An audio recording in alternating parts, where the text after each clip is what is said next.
Hi!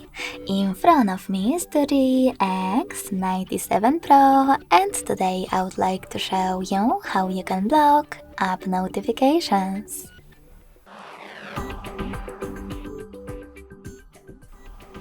Firstly, just open Devices settings and scroll down to access notifications.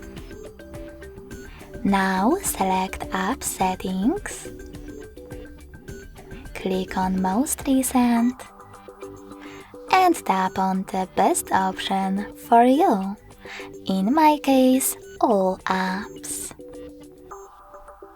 Then select an app from which you want to block notifications, and when you're ready, click on the switcher next to it. You can turn them back on the same way.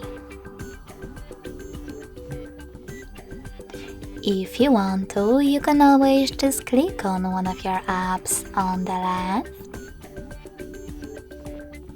and manage all notifications thanks to this switcher. Thanks so much for watching. If you enjoyed this video, smash that like button, comment, and subscribe. Bye!